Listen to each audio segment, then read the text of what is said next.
Fuse. I think it's like Fuze. You might actually know her. You might know her. I don't know. That's really cool. Small world. But yeah, that's so cool. All right. I've left y'all waiting long enough. Let's get into this, shall we? Okay. So for those of you who are not aware of the Kelly Zahos situation, I don't want... Oh, I didn't ask you. Shh. Okay, thank you. Anyways, for those of you who don't know about the Kelly Zahos situation, basically what happened is that Kelly Zahos is a YouTuber who regularly... is associated with people like Peter Coffin, Angie Speaks, and she's one of those, I don't want to call her a woke liberal type, but she's the kind of YouTuber who tries to act like she's a leftist, but she regularly attacks leftists for being too woke, for attacking free speech, and basically comes across as a reactionary in wolf's clothing. It's like we can all see her for what she is, but she's tried to put up this performance of her being like a legitimate leftist who also happens to be incredibly critical of leftists. Also, just making sure the audio is coming through my microphone and not my laptop, right? I just want to make sure everything sounds good, because last time I did a stream, I accidentally had it on computer audio instead of this audio, so I just want to make sure like the sound is good before we get too much into it, just to make sure, because I want to be at least a little professional. I care about these things. Kelly is a vulgar materialist, not unlike Angela, the dirtbag left types. Yeah, no, like, also, East Coast is best coast. Okay, well, Trekkie, I haven't been to the East Coast, so I don't know, but all I know is that the West Coast is pretty cool so far, so, like, yeah. You know, but no, so Kelly, disgusting reductive economism is class politics that Jacobin, oh my God. Yeah, no, Jacobin is, the more I've read them, like I remember I used to be a big fan of their material, but as I progressed further and further to the left, and I kind of like, I shed my liberal skin, like I realized that anyone who identifies as like a social democrat, or like even some people who identify as democratic socialists, are more interested in very like surface level identity politics, and they do engage in quite a bit of class reductionism, where it's like the biggest issue I had with Bernie, where he would talk about the 1% versus the 99%. I'm like, okay, that's a great place to begin building the foundation to help more people become aware of the classic class struggle. But you can't just stop at the 1% versus the 99%, because there are a wide variety of socioeconomic factors for why people fall into the 99%. There are reasons why different classes and races of people do not have the same ability to accumulate the kind of wealth or even have the kind of life opportunities that people in the 1% have. You can't just stop in this very binary idea that there's just this and that's bad, and that's it. Because the whole nature of humanity is like every single person is just this plethora of identities and experiences. And when you're living in a society like ours, you're going to be hit with all different kinds of discrimination and privilege, and it's all happening at once. And it's even like I mentioned in my video about Stonewall and Black Lives Matter, is that no one community is a monolith. Like every single community, like, okay, the trans community, for existence, we have a vast array of experiences. And to try to say that everyone's experience being trans is the same, even though there are certain foundational things that a lot of us do feel, not everyone experiences those. So it's like, I think what it does is it almost stereotypes us. It's a lot like typecasting, if you think about it, where we're all kind of being written as the same kind of character, and we're never given room to like be fluid and to branch out and to really show our individuality. We are very much all put into these boxes. And we're told that everyone's experience is the same. Now, the kinds of discrimination we experience are very much similar. So people like myself who are white and trans, we have the privilege of being white, but we're discriminated against for being trans.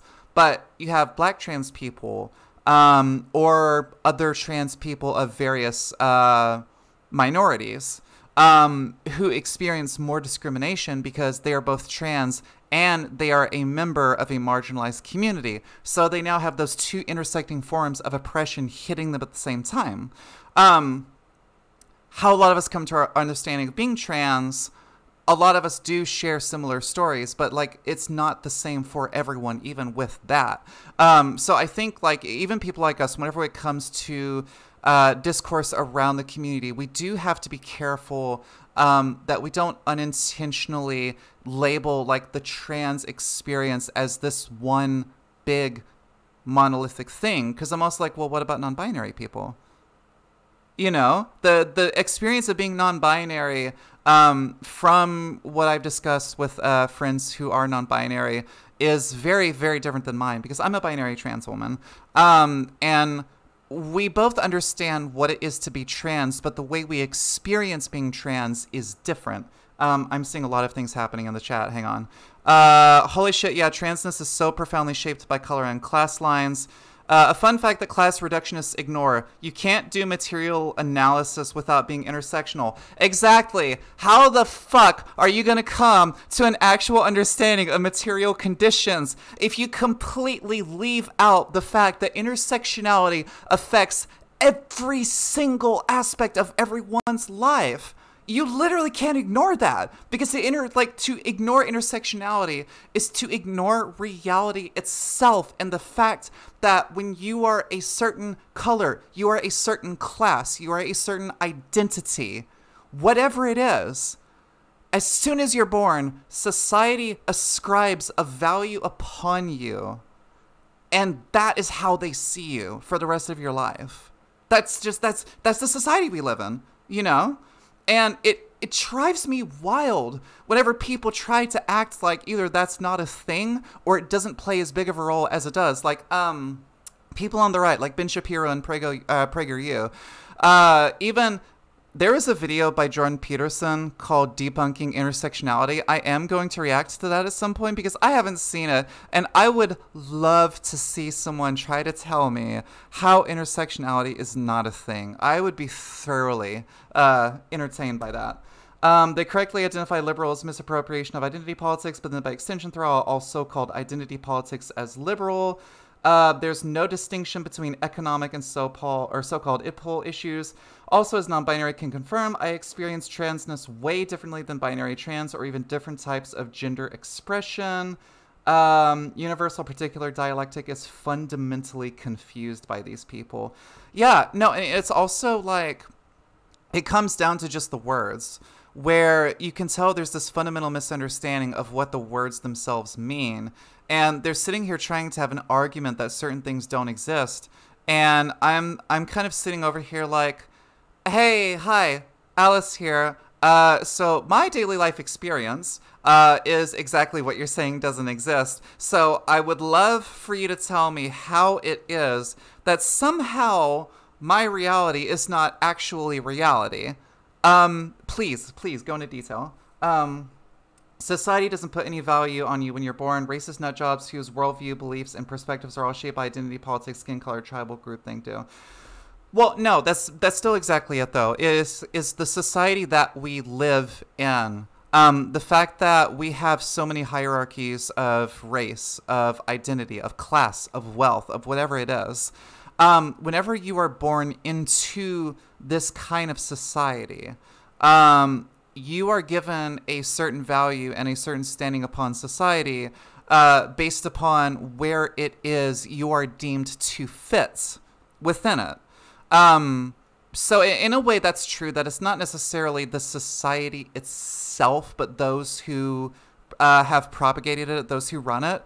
But I do think there is something to be said for the fact that so long as society exists how it is right now, there are certain things that we can't escape. Like, I can't escape the fact that because I'm trans, I automatically have less privilege than my cis allies and friends. Like, just because of that by itself, I am automatically going to face more adverse circumstances for that reason alone. And it has nothing to do with anything that I personally have done, but it's because to be trans in modern American society is to be seen by those in government, not by the people themselves, not by like the vast majority of Americans, but by the people who hold the power in this society.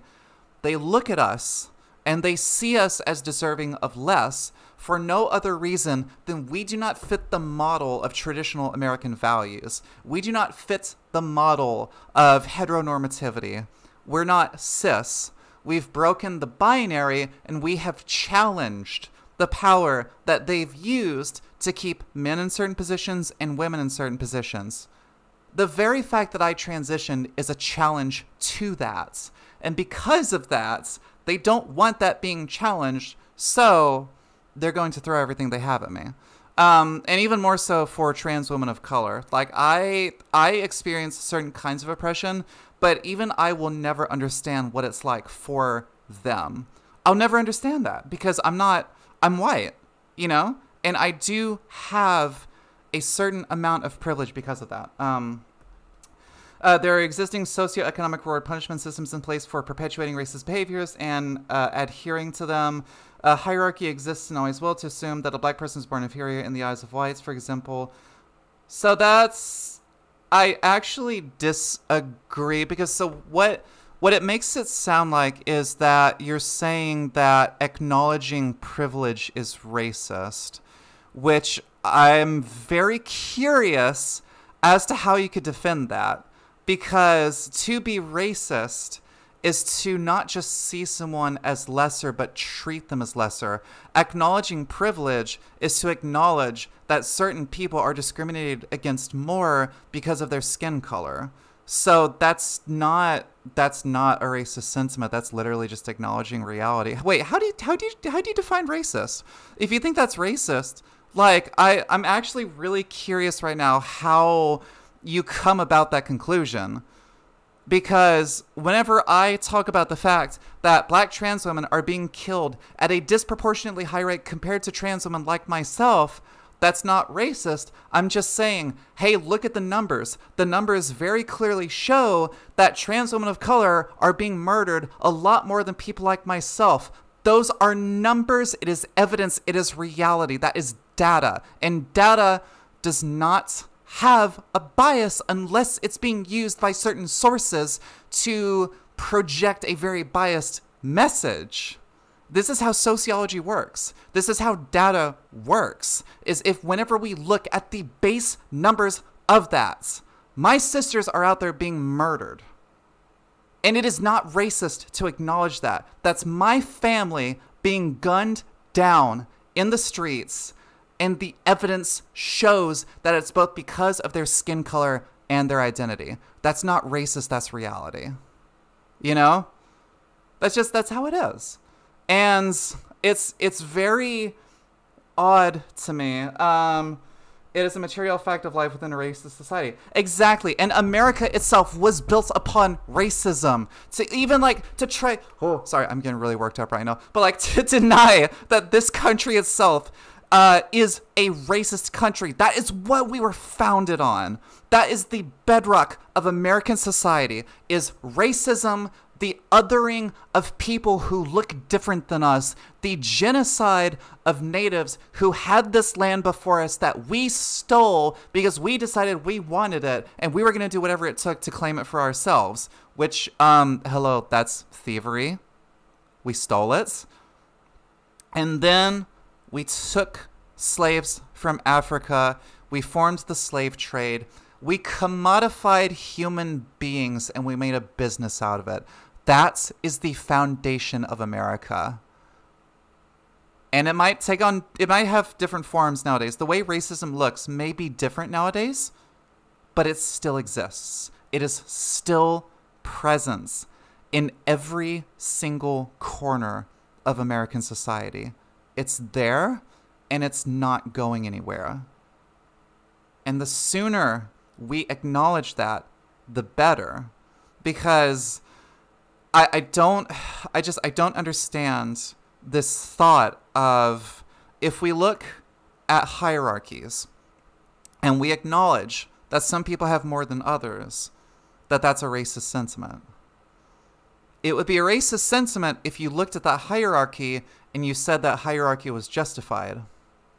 But people like myself talk all the time about no unjust hierarchies. I'm an anarcho-communist, and I think hierarchies as a whole should be abolished. And that the way, like, our relationship with power is what needs to change. I think that power as a whole is not something we're ever going to be able to get rid of. But it's our relationship with it and how we view it and what it becomes that I think is more important than anything else. It's kind of like bigotry.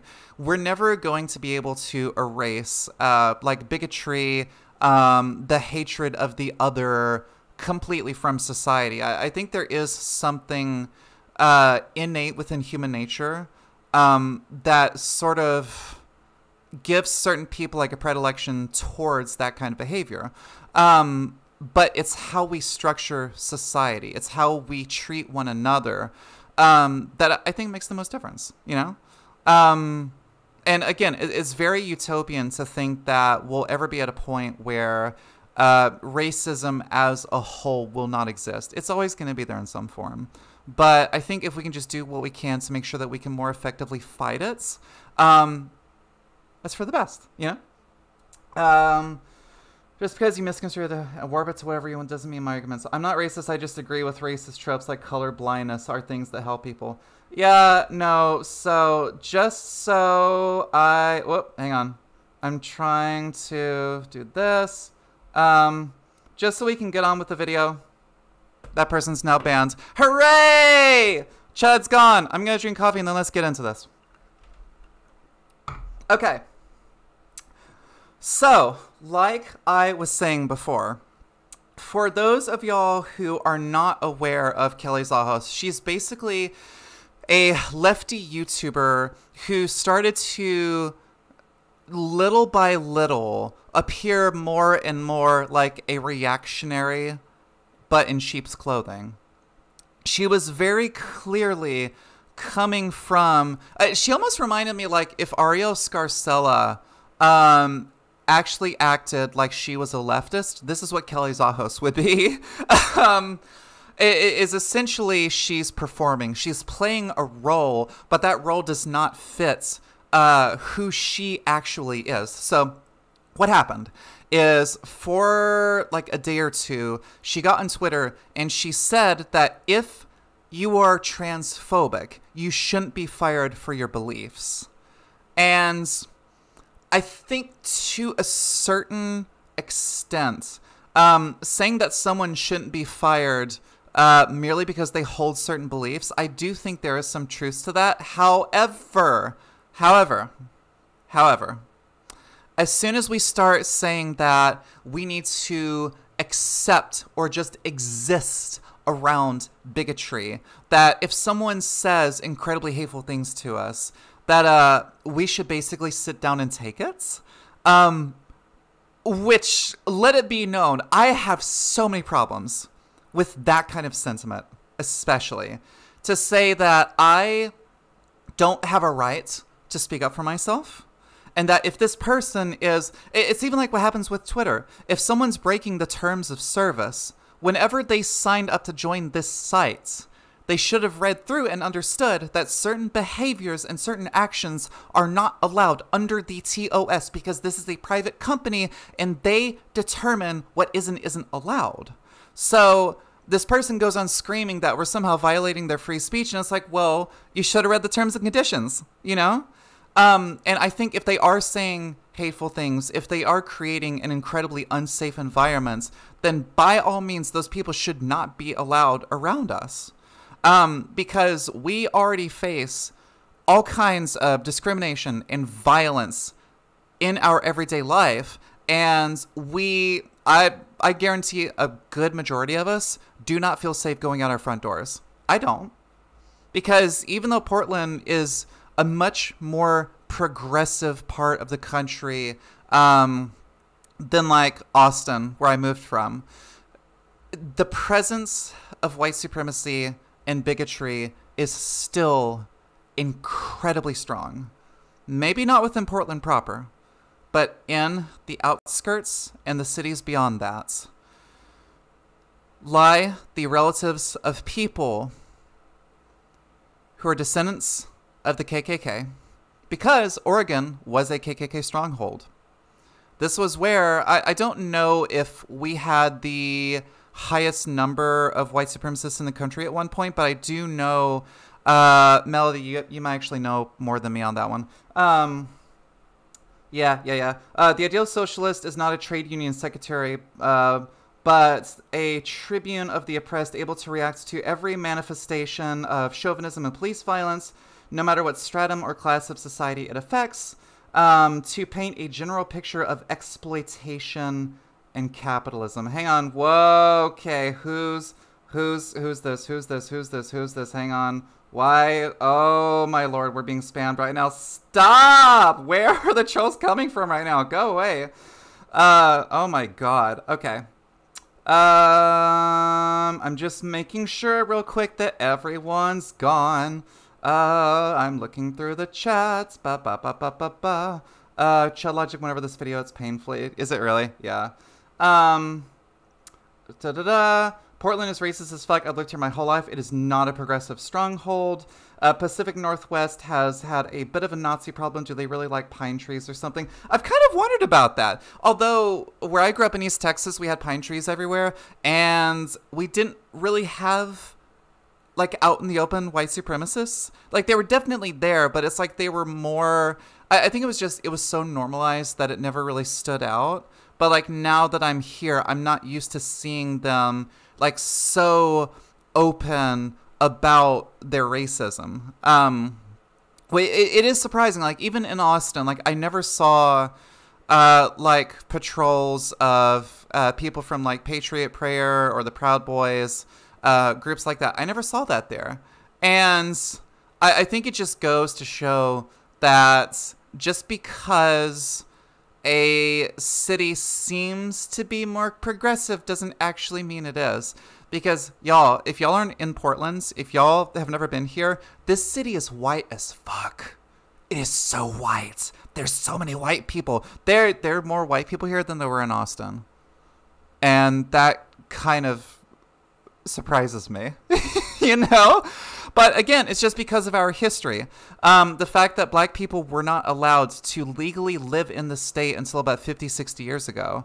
And then one of their cities was intentionally flooded and they weren't allowed to rebuild. So they were basically left homeless with nothing. And the white residents and people running the government were like, yeah, sorry about your luck. I see all your homes got washed away. I mean, man, isn't that a shame? I mean, I wish there was something we could do about that. But, like, we're so busy with our city and our stuff over here. Like, sorry, we only got so much money to go around. And then they pumped tons of money into the police bureau and other things like that. Like, I don't know. It's a lot like what's still happening nowadays, isn't it?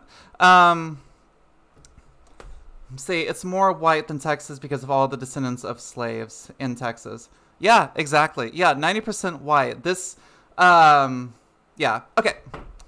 Without further ado, so basically, Kelly Zahos was banned from Twitter because she started making more and more, questionable comments to people.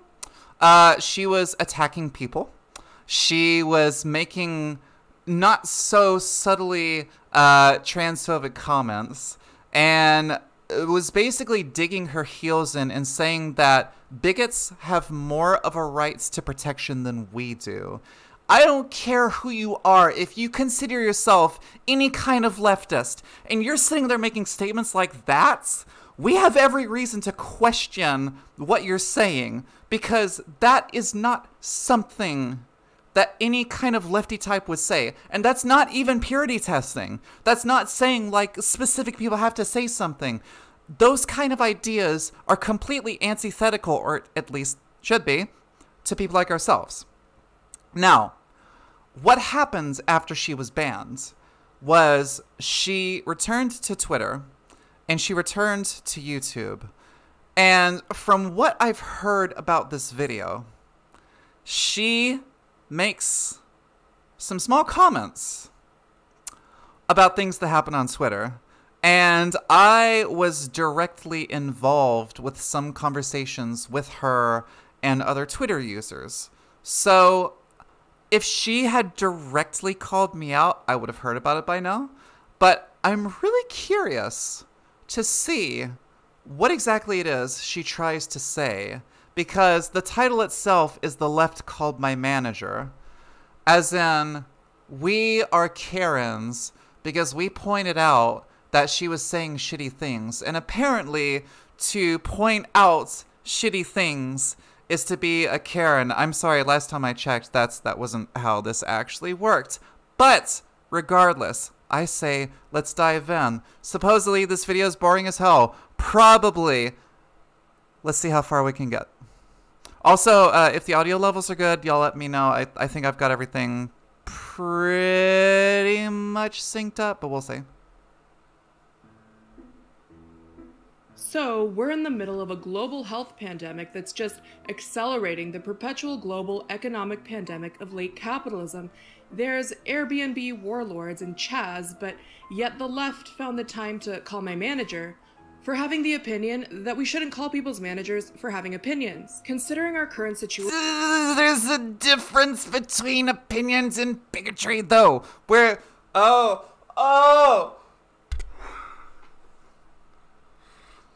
Okay.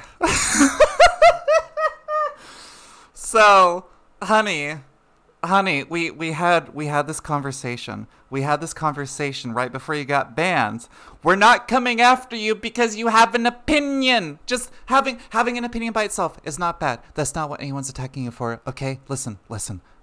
Just please, just listen to me for a second, please. Please, that'd be great. Thank you. Opinions by themselves are not bad, but certain opinions are shitty. Like, if you have the opinion that black people don't deserve to live, or that trans people are mentally ill, or that women are nothing but baby carriers and need to stay in the kitchen. Those are opinions. And it's okay to hold opinions, but certain opinions are kind of shitty. And hey, guess what? So there's this whole thing about free speech. I don't know if you're aware of this, but freedom of speech does not mean freedom of consequences. Holy shit, isn't that amazing? I never would have known that. It's unbelievable. But freedom of speech does not mean you are free to say whatever you want without the consequences of your words coming back to bite you in the ass. Okay, cool. Let's continue. The Twitter cancellation of some no-name political artist is pretty inconsequential. True, but this occurrence is actually a fundamental part of what the left currently is. There has been a global shift of working-class voters moving to the right. The center-left parties are becoming the parties of the liberal elites, and it's glossed over by having progressive social values with a radical branding, to the point where a social... Wait, are you trying to imply that, like, people like us are in the liberal elite? What? Wait, okay. So... like, all right, how would that work if we are the vanguard of the liberal elite? How does that fit in with the fact that we fucking hate liberals? Like, why would we form a party of liberal elite if we hate these people in the first place? How exactly? Also, are y'all enjoying this bit of ASMR from me? I'm sure it's quite lovely. Hang on.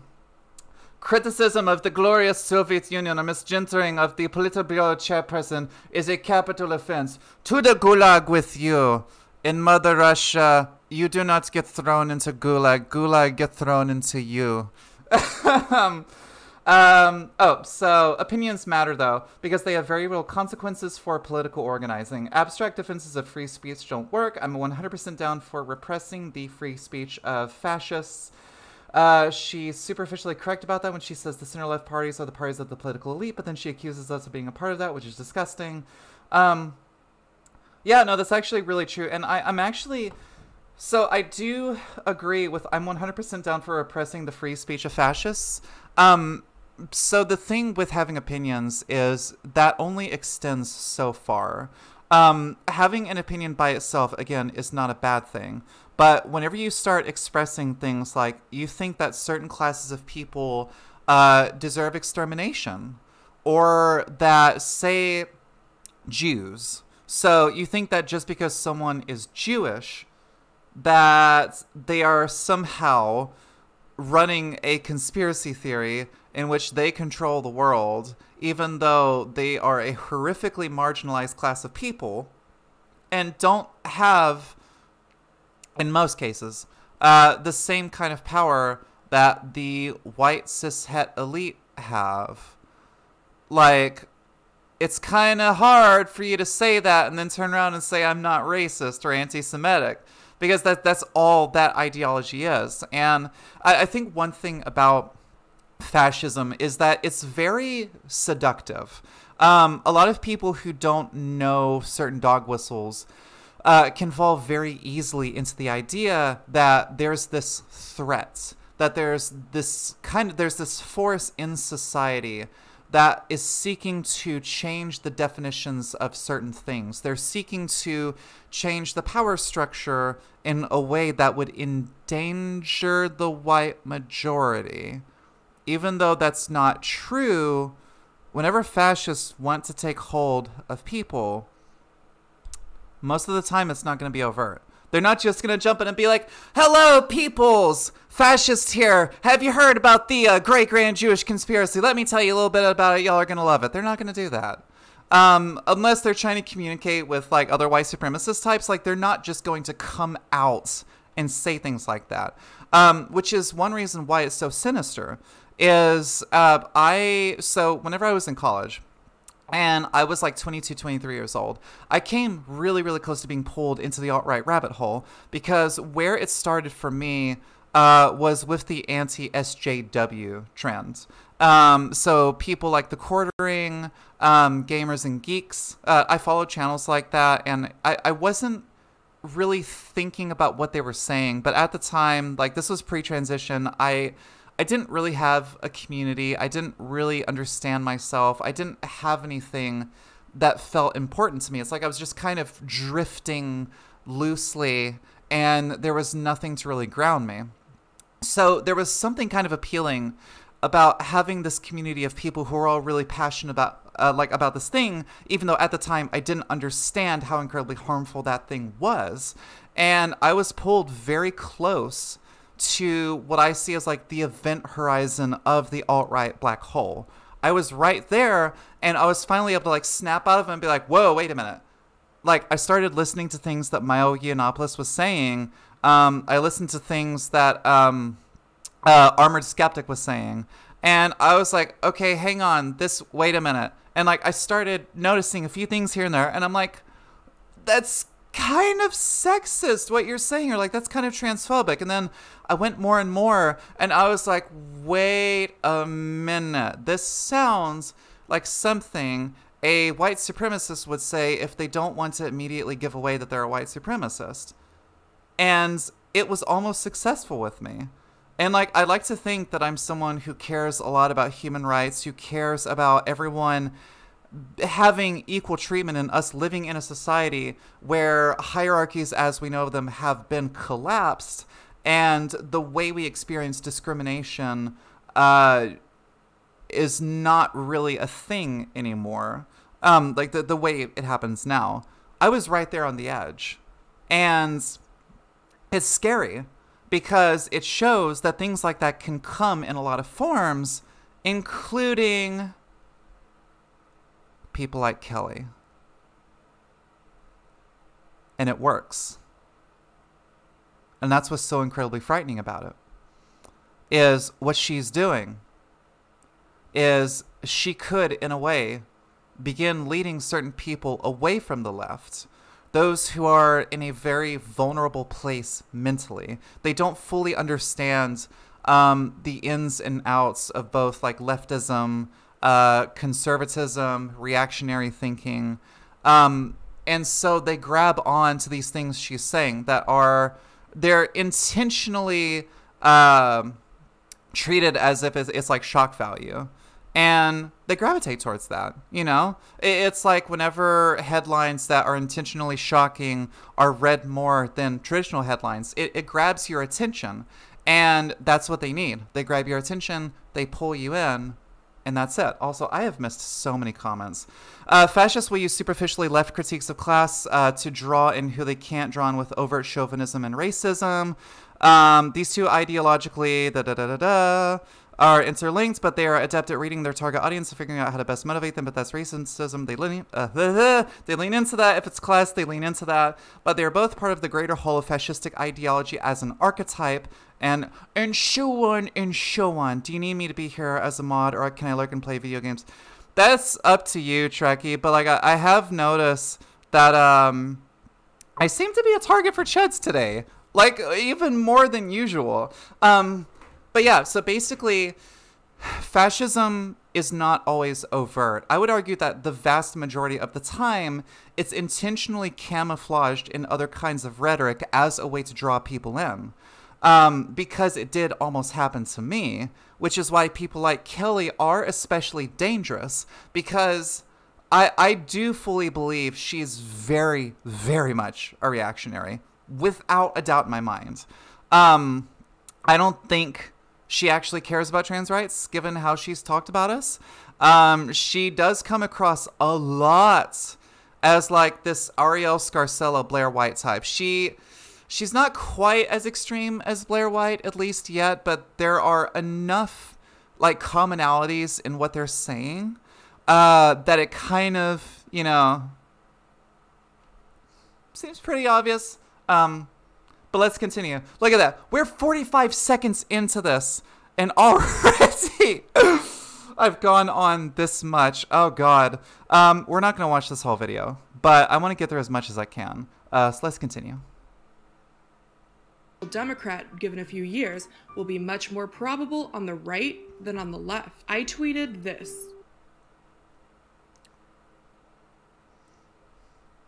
Yeah. It's having the opinion that trans women are not women. Yeah. Hey, Kelly. Hey, you want to know something about me? I'm a woman. So like, do you think that the people I work with should be allowed to continue working there if they're regularly saying that they don't think I'm a woman, that they're regularly making me uncomfortable, that they are essentially continuing the exact discrimination that I deal with on a daily basis outside of work, that I literally can't escape it anywhere. I'm at work, it's there. I'm outside of work, it's there. Do you really think that's okay? Should they be allowed to continue working there? Should they be allowed to make certain people feel like they can't be safe anywhere, and that they should continue having to deal with all, like, on top of dysphoria, the delegitimization of their own identity, which they have held for the longest time and they know to be true, but they're being forced to deal with these people who do not see them as people. Do you really think that hello, me, Alice, hi. Do you really think I should be forced to put up with that? Because I feel like, personally, no. I would like to not be around that myself, because I already deal with quite a bit of anxiety and PTSD and trauma from my childhood and recent years. I have a lot I deal with, okay?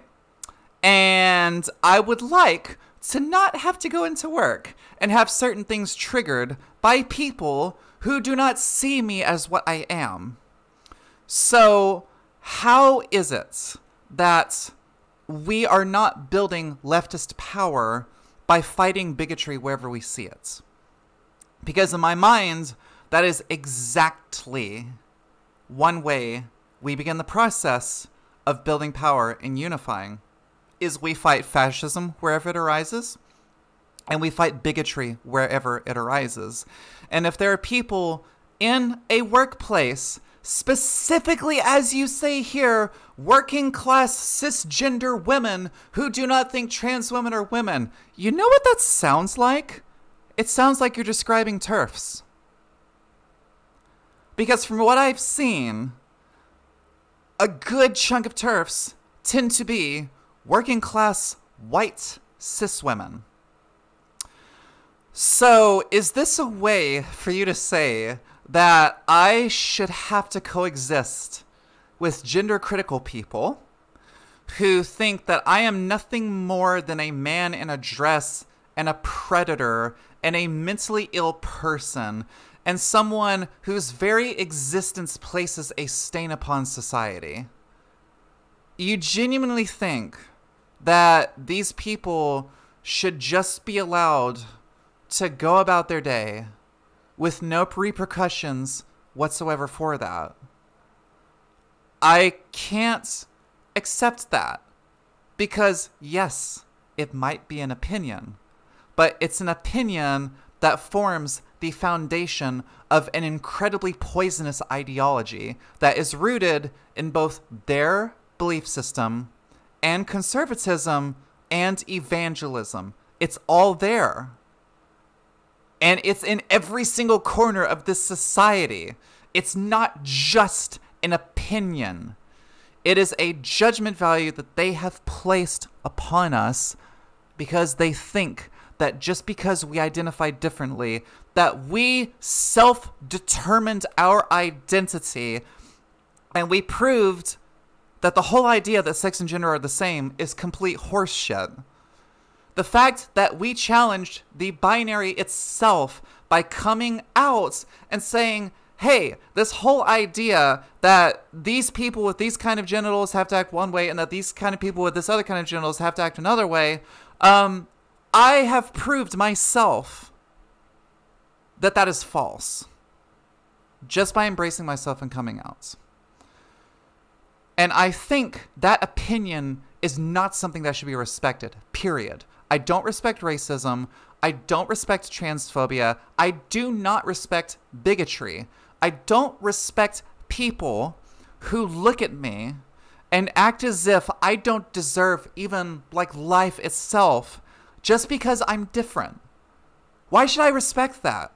And why should I be allowed to put up with that when that is something that directly leads to not just the oppression of people like myself, of both my sisters, my brothers, and all of my siblings in this community? Why should I put up with it when that opinion is something that directly leads to harm and even the murder and suicides of people I care deeply about? Why should I put up with that? You know, give me a reason. Because in my mind, there isn't one. And it's exactly like Jewish people should not have to put up with white supremacists who want to see them dead. Black people should not have to put up with racists who see them as less than human for nothing more than their skin color. They shouldn't have to put up with that. Society as a whole should be able to move beyond these things. But the longer we sit here and say that, well, it's just an opinion. It's fine. Don't worry about it. Some people have certain opinions. Well, those opinions are not just opinions because they are feeding a system which has been used to systematically erase people like myself. And I personally don't have any respect for that. And I don't understand why, for whatever reason, I should, you know? I'm missing so many chat things. Also, most people don't have, like, transphobic beliefs, but transphobia and homophobia, not unlike racism, are as much functions of existing social norms as they are individual prejudices. You don't need to have a PhD in turf studies to be a transphobe, but you can certainly perpetuate transphobia in low-key ways without necessarily knowing it. That is the essence of what makes those forms of chauvinism so difficult to combat. Easier to push others down than confronting oneself. I think it's almost that simple. No, that's actually really true. Is there's actually something philosophical about it, in that it's easier to basically trickle down or punch down. That's the saying I was looking for. It's a lot easier to punch down than it is to confront all of the ways in which you are harming others, which I also think that's the biggest problem I have with the dirtbag left, is they have this idea that somehow if you punch down and you appeal to people with more reactionary mindsets, that somehow engaging in that behavior is something that will lead them over. But all you're doing is you are still perpetuating certain stereotypes. You're perpetuating certain harmful ideals that are now going to, like, they're going to continue on, and they're going to potentially influence others. And these people you're trying to bring over, they're not going to come over because you're acting like them. They're going to stay comfortable, and they're going to be like, hey, cool, this person talks the way we do. Let's keep talking this way. That's not going to bring anyone over. It's also like myself. So I'm autistic, and I'm never going to use the R slur, because for me, if I, as a person with autism, were to use that word, what it feels like I'm doing is I am furthering the use of a word that has been used to dehumanize people like myself, to basically say that because we were born with this certain mental condition, that we're not worthy of life or rights or anything, just because of the circumstances of our birth. And it's like, it's applying it to my community as a whole, even though, like, I feel like I've adapted pretty well to neurotypical society. Like, it would be like looking at me and calling me an R slur and throwing all of the things that come with that slur at me and saying that I'm deserving of that treatment. Even though I'm like, I mean, I'm still a human too. I'm trying my best, you know? Like, it feels wrong of me, because it feels like what I'm doing is I'm almost like taking the side of the oppressor in a way. And I'm co-opting language that should not be co-opted. And I want to avoid that as much as possible, because what that's doing in a way is I'm still punching down at my own community, but I'm not intending to do that. So it's also like what was said here about sometimes you don't realize that what you're saying is harming others. I think that's why it's so important to just be mindful of language, be mindful of not just the words themselves, but what are the roots of those words? What are the ideas behind these words? If I use it in this context, am I implying something else without meaning to? Or is it okay for me to do in this situation? And it doesn't even have to be slurs, but also like very subtle transphobia. So for example, like if someone were to come up to me and they just made the comment of like, oh my God, you passed so well. Like it's yeah, I get where they're coming from, but that's very, very subtly implying certain transphobic ideas that it's surprising that I, as someone who is assigned male at birth, would pass well as a woman. That there's something either uncommon about that, or it's a shock whenever they realize, oh my God, you're trans, you know? They're coming from a good place, but what they're saying is still harmful. Or even things like, oh, I never would have guessed you were trans. It's like, well, honey, like, you've met a lot of trans people in person and you didn't realize they were trans, because that's our community. A lot of us pass really well, and others do not traditionally pass. And a lot of people don't want to, and that's totally fine. You know, that's just the nature of being trans, you know? You don't have to fit any one fucking binary or stereotype if you don't want to. Like, if you are comfortable presenting however it is you're presenting, that's totally cool. And I think you should be encouraged to do that. And it just shows that, like, a lot of these people have grown up around these cultural ideals that are very much transphobic in nature, and they don't realize that these completely innocuous statements they're saying still feed in to, and it's not just the transphobia of society. I feel like transphobia itself is almost like a subset of, like I mentioned earlier, traditional gender roles that have been in society for the longest time. Whenever people see someone like me, they'll say things like that, because it's like, wait, like, you were assigned this at birth, but you're able to, like, come off as a woman that well? Wow, you know?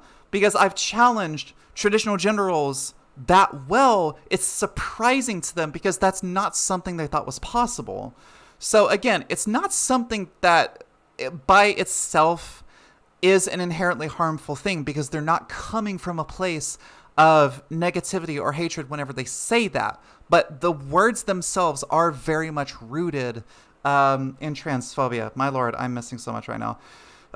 It's easier to punch down, as I said earlier, because existing reward punishment structures within the social domain facilitate it. It brings short-term psychological and, to an extent, material gains to enact these various forms of chauvinism. The egoist discomfort caused by being called out inhibits growth. Nonetheless, if you don't call out, if you don't teach, if you don't struggle, then no social antagonism can be meaningfully overcome. Yeah, you know, and that's the thing. Is like, even whenever I was early on in my YouTube career, I remember being hesitant about the whole idea of like call out culture because I was like, I don't want to create drama if it's not necessary. But I also realized there's a difference between creating drama and addressing some form of social antagonism whenever it's necessary. So certain YouTubers who are not, they don't build their channel on transphobia, but they're making very problematic statements and videos. I think it's good for us to address that, but also ensure that you're doing it in a way where you aren't directly attacking the person making those comments, but you're giving a really good measured analysis of why these things are problematic, and either giving solutions for like how these things should be addressed, or basically saying, hey, whenever you hear things like this, these are the roots behind what they're saying, and this is why it is harmful when these things are said, regardless of if that person is coming from a hateful place or they genuinely do not understand why what they're saying is harmful. I think it's really important, you know, especially leftists like ourselves. You know, we are filled to the brim with an incredibly just lovely rainbow of like queer people, of non-binary people, of all kinds of minorities and people from every walk of life. And I think we, more than anyone else, understand the meaning of marginalization, even though the kinds of marginalization that we experience are different. To an extent, the majority of us speak the language of oppression, and we understand what it's like to be seen as lesser. So for us to be able to address those things from our perspective, I think is incredibly powerful. And also, like, being able to get like white cis allies in to help us is the most beautiful thing in the world. Like, even with me, like, I'm a white trans woman, and my three most recent videos on protesting, on defunding the police, and then the connections between Black liberation and trans liberation. It's not my desire to ever speak for another community, but I feel like there's a lot of power in educating like white allies about what it is that these communities experience, and it's coming from someone who looks like them. I think in a way there's something kind of like psychological about being more willing to listen whenever certain things are coming from someone who looks like you. Now, it shouldn't have to be that way, and I wish it weren't that way, but I recognize that just because of the racism that is so deeply woven within American society, there are a lot of white people out there who don't realize that whenever they feel uncomfortable because of the things that Black activists say, it's not because the things those activists are saying are bad, but it's because it's coming from a person who has been coded by society as something that's either like threatening or violent or just different. And people are scared of what's different. So they'll sometimes hesitate to listen, to like actually open their minds to hearing these perspectives. So I do think there is something really powerful about people like myself doing what we can to just talk, you know, to just educate and to say, hey, like, I think the least we should all be able to do right now is to just listen to these communities, to listen to their experiences, and to really begin to understand them and understand that, like, hey, it's okay if you didn't know before, because a lot of these things are not taught in school. They're not openly discussed. So it's understandable if you are, as I like to say it, innocently ignorant. But I think the best thing to do is just be willing to listen, you know? It accounts for trans people as well as intersex people, because not only is gender not binary, neither is biological sex. Oh, yeah. So, see, the funny thing, too, is I'm also intersex. So it makes things really interesting.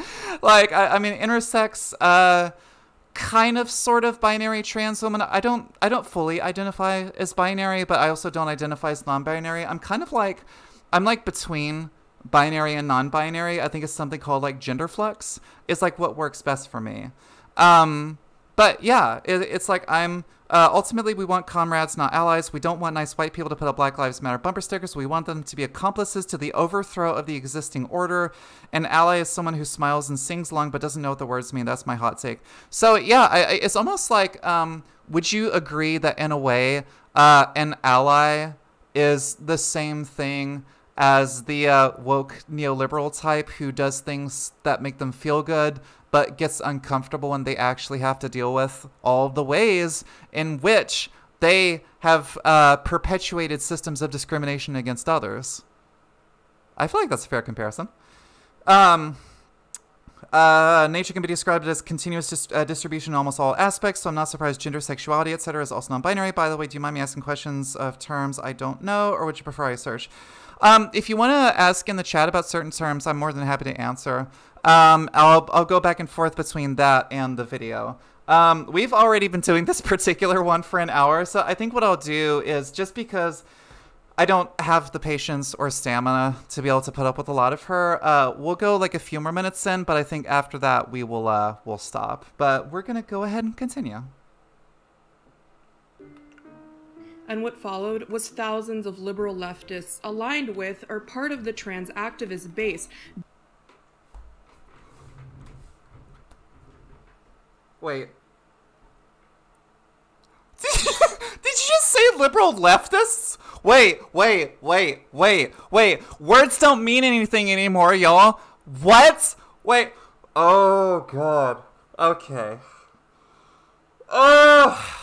All right. Y'all know what we're in for now. Okay, so you can't just say words and expect people to understand what you're saying. Like, what? How would you even describe a liberal leftist? How would that, like, I'm so mad. I'm not mad, but I'm just like, that's unbelievable.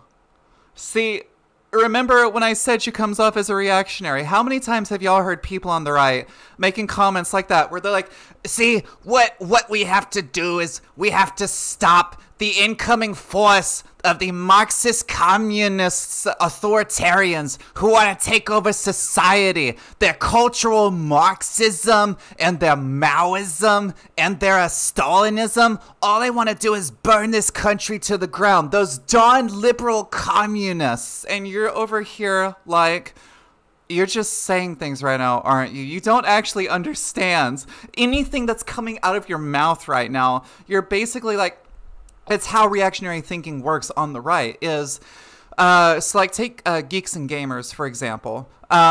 Their channel focuses more on entertainment, but say there is a Catwoman series and the lead actress is a person of color. He'll just be over there. It's like, see, the woke liberals are ruining everything because they're shoving like people of color in our face, and I won't stand for it. Also, why have a woman? I know it's Catwoman, but why is there a woman as the lead character, you know? And it's like all they're doing is they're just stirring up anger to stir up anger. It is really all it is in the end. So like, if you say something like liberal leftists, automatically, I'm not going to take anything else you say seriously. I mean, this is Kelly Zahos we're talking about, so I don't have any reason to take what she says seriously, but like, you're saying things that literally mean absolutely nothing. Me neither. Could you start from In the words of young black Portlander, Black Lives Matter signs in gentrified neighborhoods replacing actual black people. That's the essence of so-called allyship. It's the appropriation of racial demands by respectable white society, the petty bourgeoisie so much. Misuses theoretical language to slander anyone who disagrees with her. Yeah, no, I heard that exact statement, where they were talking about, the signs were replacing black people. And that's actually why I mentioned in my Protesting 101 video last week that I get really frustrated with white leftists who become frustrated with members of the black community who don't want their help, or they're completely disillusioned by what's happening. I'm like, y'all, these people have lived through decades of gentrification. I'm friends with someone who's, I don't remember what country, but he's descended from somewhere in South America. And he said that not only was his father deported whenever he was just a kid, but he lived in a neighborhood here in Portland, in like the northeast side, where in 2 years, that neighborhood was completely gentrified.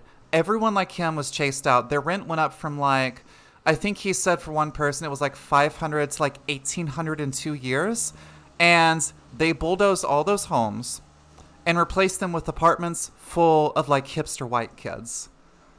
And this is happening everywhere in this city right now. So I do think that people in the black community and other marginalized communities have every reason to feel disillusioned and frustrated with that. They have every right to feel that. And it's like whenever certain white leftists step in and they start tone policing them, that's when I'm like, you don't have a fucking right to tell them how to feel. They have every right to feel what they feel, and what you're doing, the white person stepping in and like talking down to the black person, the only thing that's doing is that's carrying on the racial hierarchy that's existed in this country for the longest time, where it's the white person shushing the black person and keeping their thumb on them. And I had hoped that by now we would at least know a little bit better than that, but it's happening so much more than it should, especially from people who are involved with groups like Rose City Justice, who in my mind are nothing more than like if you could imagine like the actual manifestation, like the physical manifestation of the woke liberal ideology, that's Rose City Justice to a T.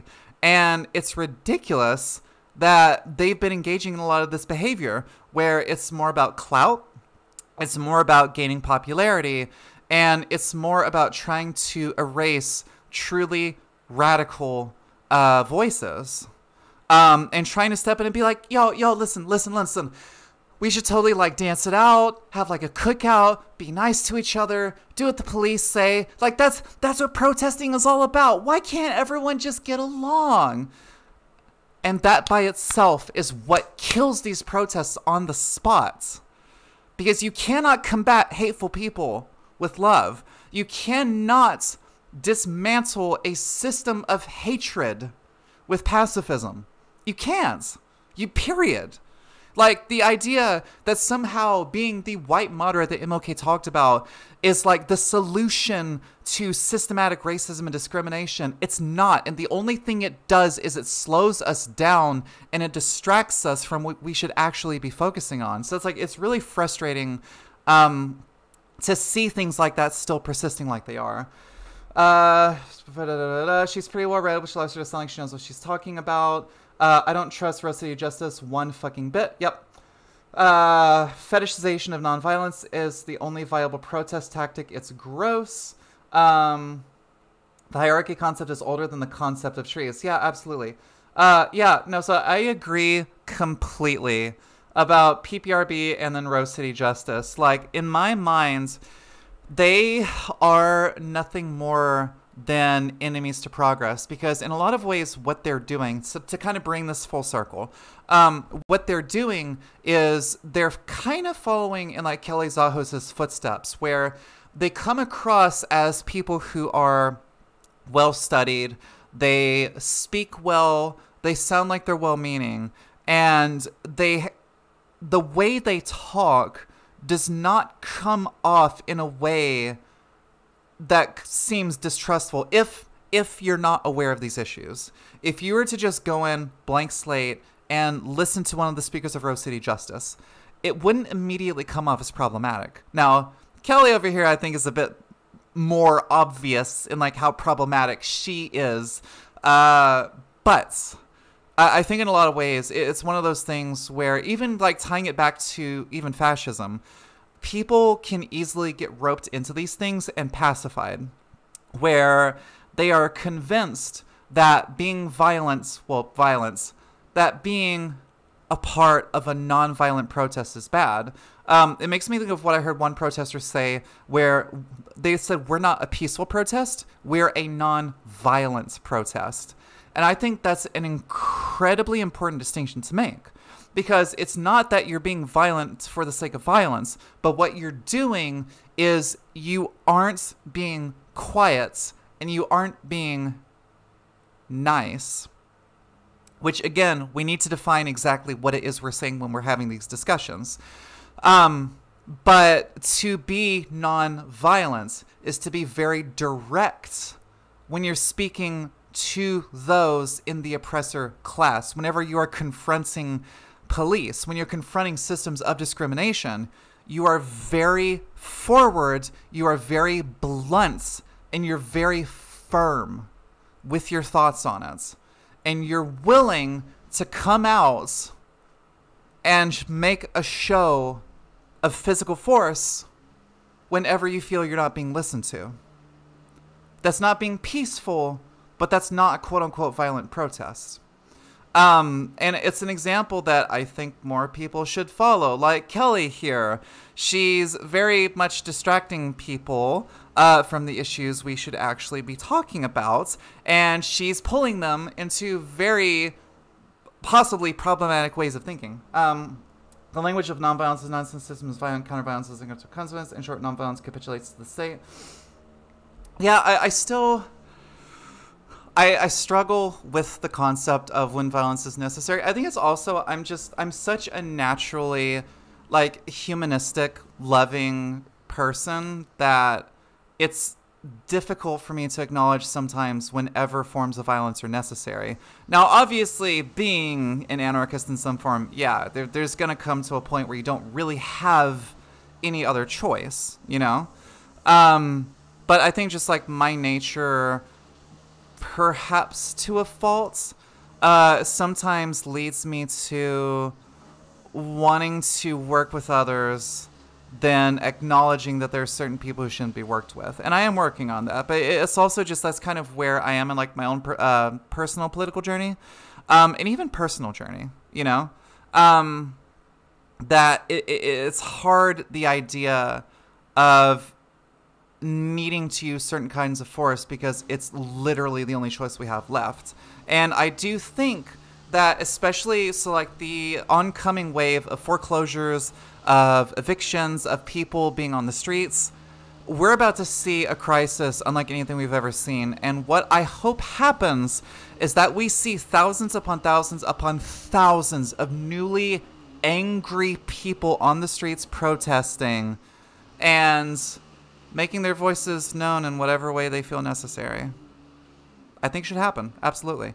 But just for me, you know, it is something I have struggled with, again, just because of like my nature as a very nurturing person. It is something that I've definitely gone back and forth on, but I do think that, you know, if it comes down to it and we have one choice that we have to make, if it's for your freedom and your liberation, then you have to do what you have to do for your community. You know?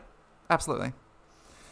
That's not to say all protests need to be burning down buildings. Different protests require different tactics, but elevating nonviolence to the level of principle hamstrings them unnecessarily. More generally, elevating tactics to the level of principle can be into a corner. Yeah, I agree with that. Absolutely. Yeah. I'm actually on the same page with you about that. So, let's continue. Descending upon me to smear me as a TERF and a transphobe and a... Well, you used TERF-like language. You used TERF-like language and you said transphobic things. So if you say certain things, are we not allowed to say that what what you said sounds like something that a TERF would say or a transphobe would say.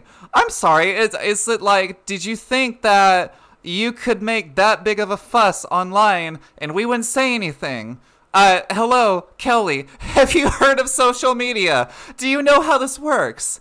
If you put something out there, everyone can see it, and everyone is free to comment on it however they see fit. This is how the system works, Kelly. Kelly, if you don't want to be criticized, if you don't want people coming after you, why are you on here in the first place? Like, listen. I have a tiny audience right now, but even I recognize that, look, once I post something, it is out there for the world to see. And, you know, I'm probably going to say some stupid shit at some point because I'm human and I'm also autistic and I do sometimes say things. And then I'm like, wait, fuck, that was not good. No, I'm sorry. It happens, you know, but I'm willing to acknowledge when I was wrong. And I'm willing to work with people and listen to them so that way I can become a better person. Because it's not just about you as a creator. It's you as a person. And we're pointing out that you're saying really problematic things. And we're like, hey, it's kind of shitty what you're doing. Maybe don't do that. So, yeah. Secret fascist. They made videos about me. Wait, what? Hang on. Descending upon me to smear me as a TERF and a transphobe and a secret fascist. Maybe you shouldn't sound like a secret fascist if you don't want to be called a secret fascist. It's not that hard. Kelly, I can't with people like this. Like, if you don't want to be labeled as certain things, now obviously to a certain extent, how the internet works, certain people are going to label you as something even if you're not that, and you didn't say anything that comes across as that. Some people are still going to attack you and smear you with things. It's just how it is. But, like, Kelly, honey, Kelly, like, if you don't want to be called a secret fascist, don't say things that are so clearly fascistic in nature. Like, hello. Everyone on stream right now, everyone here, we're watching you and we're listening to you. Therefore, that means we have the ability to respond to you. So, like, how do you think this whole dynamic actually works? It's been good, Alice. I gotta go for now. Feel free to message me on Discord about that person you saw. I might know. Yeah, absolutely. Hey, take care, okay? Thank you for all of the lovely input, as always. I do appreciate you. Have a good one. I will see you. But yeah, let's do about like 2 more minutes of this, and then we're going to switch to a different video. So let's go! made videos about me calling me a bad person, and they even sent harassing emails and left comments on my YouTube videos threatening and insulting me. Oh, they left comments on my video. Oh, God. So I was obviously firing from the hip with this tweet, what a tragedy. right? But it's rooted in a critique of a fundamental element of the left that comes from a liberal ontology of seeing individuals as good or bad. When the bad people are identified, punitive social coercion is deployed to excavate the bad thoughts from the bad people with a pickaxe and no sedation, lest they infect the discourse with their disease of not saying the magic words. Liberal. Or maybe it's that bigotry is bad and you shouldn't be transphobic to trans people. Wait, so like, do you think that we shouldn't be allowed to say anything? Do you think that we should just be quiet? Listen, Kelly, I'm not saying that I'm bringing some things you're saying into question because you're cis, but like, you're cis. So because of that alone, I can't help but kind of question where it is you're coming with some of these statements. Because you're saying that we in the trans community, we who understand transphobic discrimination, we who are constantly questioned, we are seen as having like completely invalid identities and somehow going about and like making a mess of society just because we've determined for ourselves who we are, and we personally don't give a shit about the binary or gender roles or all of these things that have been used to hold us down for centuries now. how exactly is it a bad thing that we address these things where they happen, and we want to seek to bring that to people's attention and say, hey, so these things you're saying are not good. They are being used, they're basically weaponized against us. And say it's someone who doesn't understand that what they're saying is incredibly harmful. You just say, hey, like, these things you're saying have been used to harm both myself and my siblings in the community. And obviously, you're not going to be able to reach everyone. There's certain people that are just, they are basically forever sentenced to having an incredibly, like, judgmental, bigoted mindset. There are certain people you're not going to be able to reach. But I don't think it's a bad thing to want to address transphobia wherever it arises. Like, wait, okay, like, so it's something we're even doing for racism. And you don't seem to have an issue with that.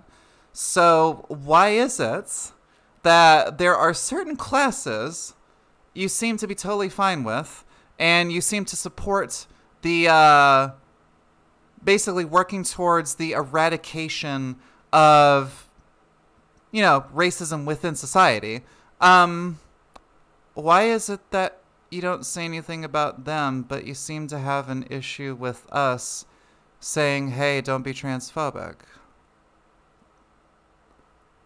I'm not implying anything, but I'm just saying it's very suspicious. Let's continue.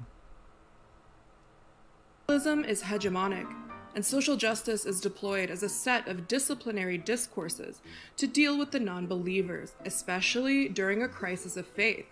Online social justice mobs are an instrument of this mode, and the idea here is that the will of the people can bring about justice. So you get many cases of working class people voicing an opinion or doing something online that is deemed bad, and then getting doxxed by the social justice mobs, where thousands of people will then put pressure on your employer to fire you and ruin your life. Recently... Yeah, I mean, I don't think an employer should necessarily have access to social media because that feels like a gross overreach. But if they determine that you are not a proper representation of their values and of the business as a whole, the way business works is they have a certain image they need to maintain. And if they feel that you working there is going to threaten their bottom line, or it's going to in some way negatively impact them, then they're going to either discipline you or get rid of you. And that's the nature of business in this country right now. So and a lot of times it's the business themselves doing it, but a lot of times it's people pressuring this person to be removed from wherever it is they're working. Like, I don't remember what city it was, but there's a small city on the northwest side of Oregon, like right next to the ocean. And people on Twitter found out that there was a well-known white supremacist working in a bakery in a store in that city. And as soon as they found that out, they were flooded with complaints, and that person was fired afterwards. And I support that, because if that person does not reflect the values of that business, then by all means, they can be removed. But there is also the other side of that double-edged sword where that can be used against us as well. So it's a really tricky situation you're put in, where it's like I'm openly political on my YouTube channel and on here, and I regularly critique capitalism, big business, and the way that workers are discriminated against and dehumanized in the workplace.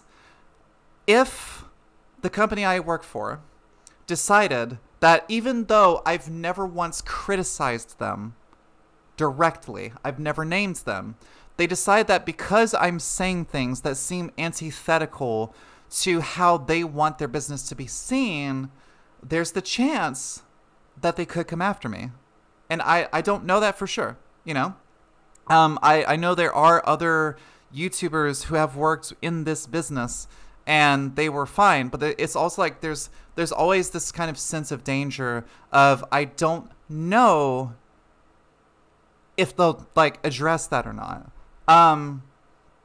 So it's kind of a tough situation, but I think like for sure bigotry shouldn't be allowed to be vocally expressed, especially in a space where there are marginalized people who have already dealt with this every single day of their life, and they're very much in danger because of it.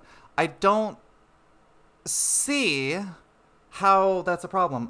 What worries me is if she, whoever's in this camp, actually believe they are leftists. You think Kelly knows what she's doing? I don't think Kelly knows what she's doing, like, at all. I think Kelly, in a lot of ways, is one of those people who she uses very academic language to make it sound as if she has like a good grasp of these really big, meaty, like political and philosophical concepts.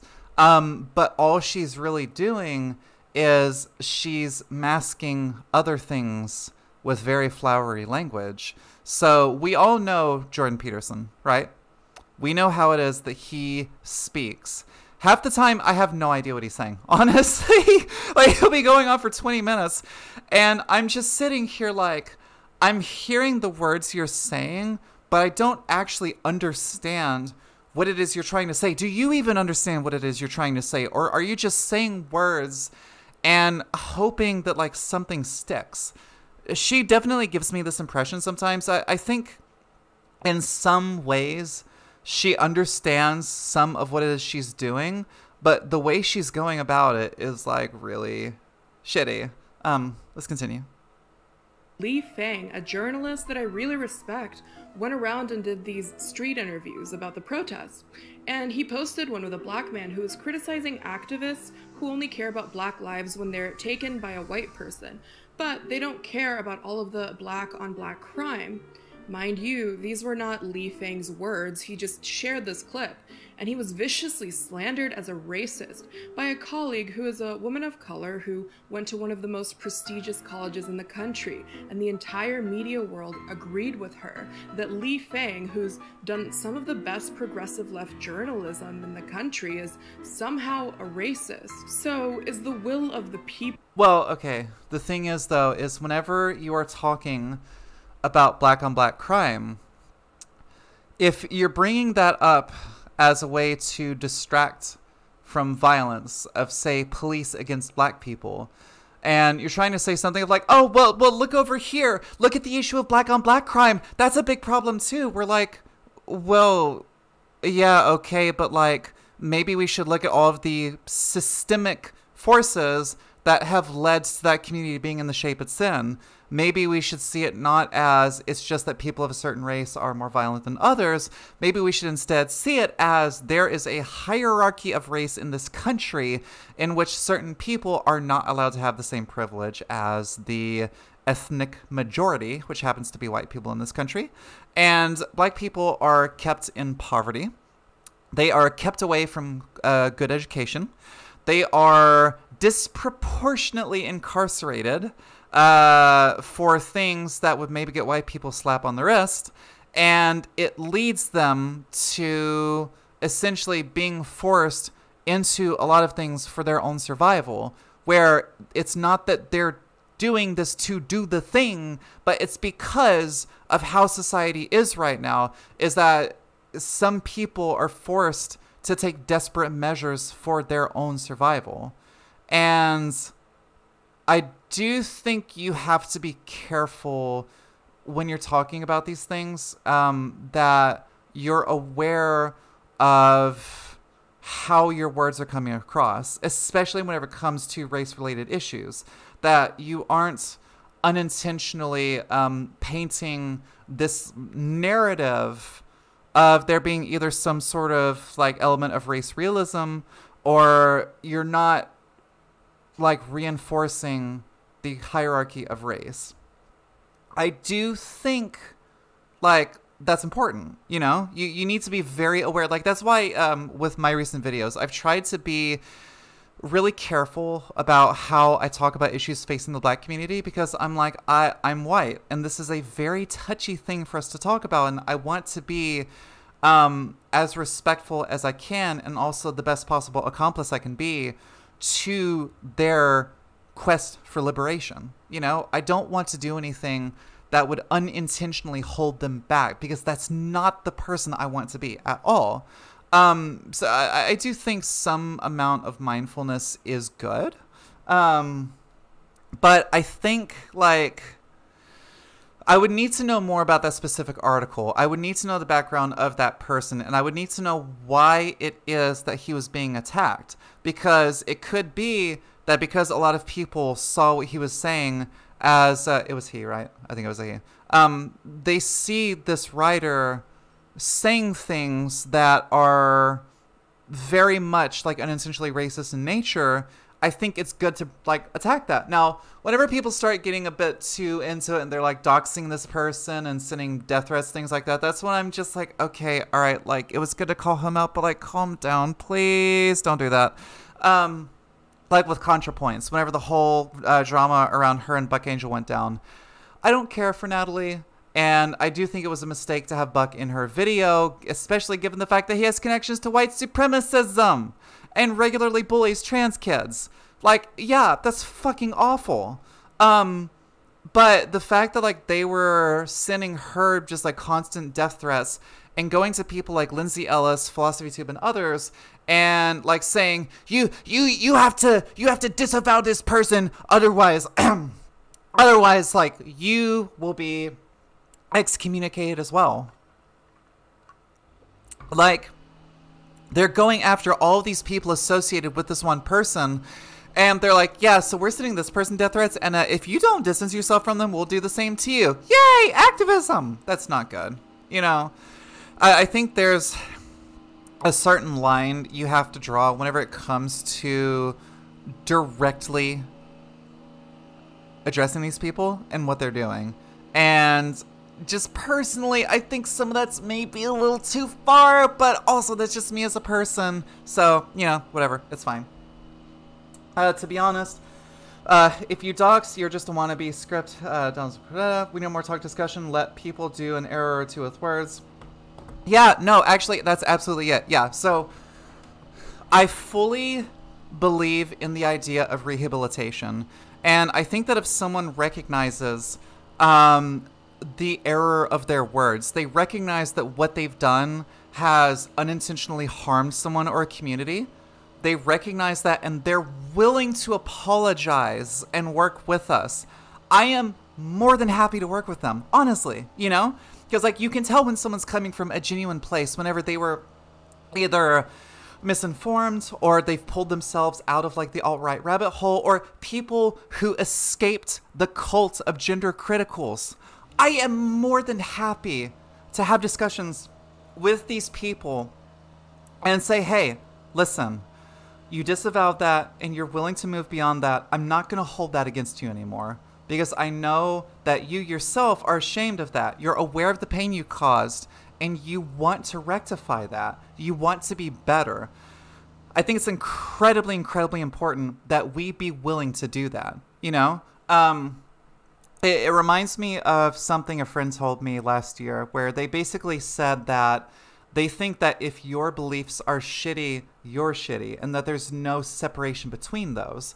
And I disagreed with them to a certain extent, because I think that every human being is not just worthy, but they're capable of rehabilitation.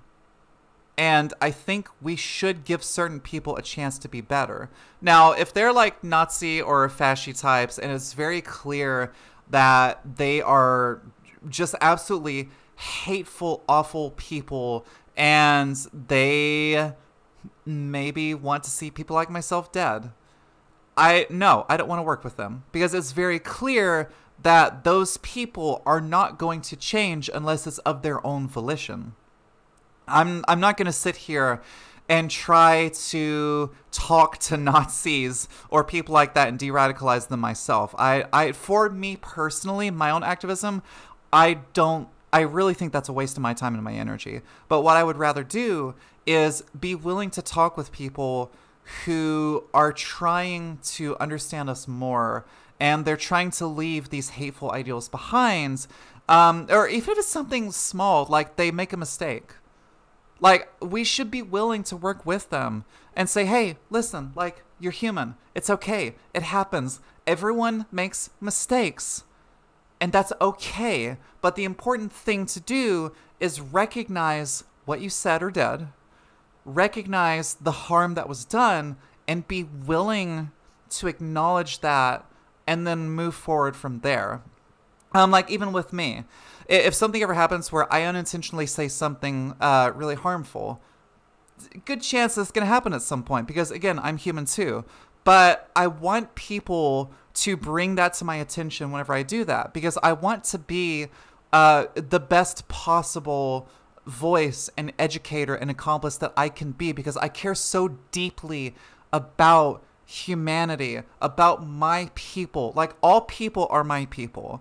And I want to do whatever it is I can to just help, you know, to use my voice in whatever way I can. And like, if I do say something that's harmful, I want people to bring that to my attention, because I think that's incredibly important. I think we should all be able to hold ourselves accountable and hold ourselves to a certain standard, and not be offended or feel like we're being attacked whenever someone's like, hey, so this thing you said is not good. Like, be willing to accept that someone is saying this to you.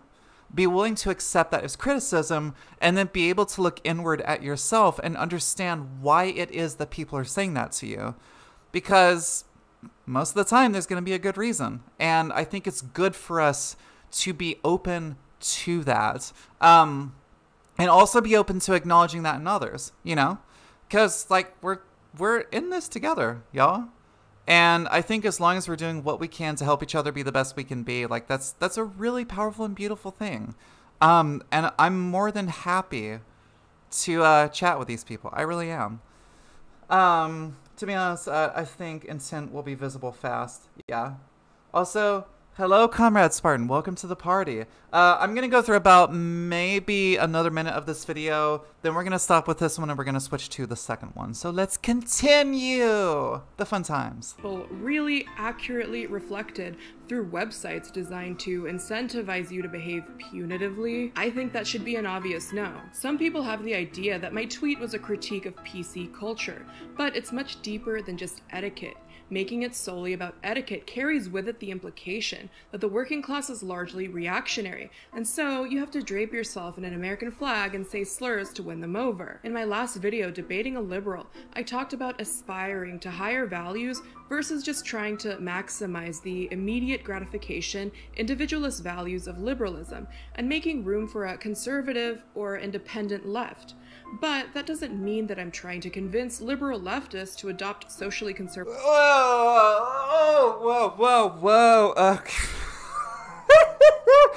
Wait, okay.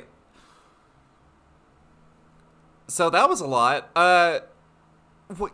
Wait, conservative liberal? What? Wait, I'm sorry. Wait, what? Hang on.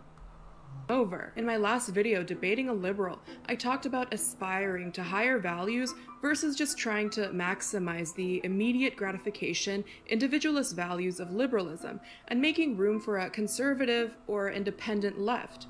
But that's the, oh god. Oh, okay. So, like, listen, I understand if you want to follow in Ben Shapiro's footsteps, but those are not things. What? Wait, conservative left, independent left, and liberal left? I want to see her plot out, like, a spectrum of the political spectrum in this country and actually show us where those things are. Where's the conservative left? Where's the independent left? And where's the liberal left? Also, where's the actual left? Like, people like, boop, boop, boop, you know. How would you actually define that? You're literally just saying shit at this point that has no grounding whatsoever in reality. Like, 24 minutes is still a bit too long. Yeah, no, she's completely like a grifter, absolutely. Like the quickest way to spot a grifter, regardless of who they are, is how they use certain terms. If they're basically just like smashing certain terms together and they're saying things and they're acting as if what they're saying is this incredibly profound thing that's supposed to make like this point that she thinks she's making, but I don't know what point she's trying to make right now. Like she just says socially or conservative left, independent left, and liberal left. I have no idea what that's supposed to mean or what she's trying to communicate by saying these things. It's oh, that's a big comment. Do you think that working with people you don't agree with 100% to bring real and beneficial material gains to working people is a good way to alleviate prejudice? At the very least, keep racist demagogues out of position of power. You're never going to completely rid any society of prejudice, but doesn't alleviating economic hardship make prejudicial ideas less attractive?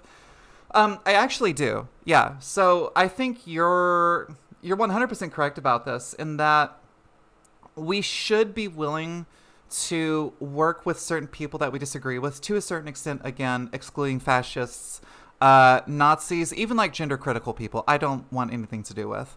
But I do think there is a certain value in acting in a more collectivist way. Because I think one of the things about collectivism is it doesn't mean you're just working with people who ideologically align with you, but it's the willingness to set aside certain differences and understands that we all face bigger overarching issues, and that it's only through collective action and the willingness to reach across certain ideological lines, even if we don't agree with each other and we're kind of uncomfortable like being in the same space, we understand that this is one of those situations where we cannot be better unless we are all better off. Like, if you were to just better one little group within society, you have not bettered society as a whole.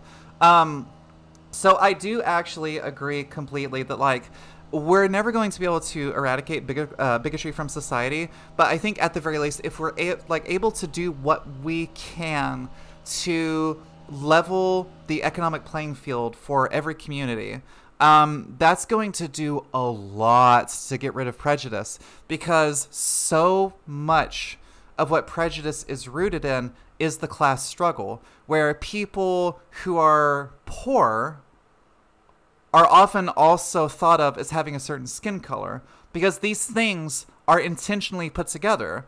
White people are, at least by our society standards, seen as more affluent, they're seen as better off, they're seen as more well-educated, they're seen as deserving of what they have. But because this country was built upon slavery and the exploitation of marginalized classes, people who are not whites are the vast majority of the time also poor, and those two are correlated together.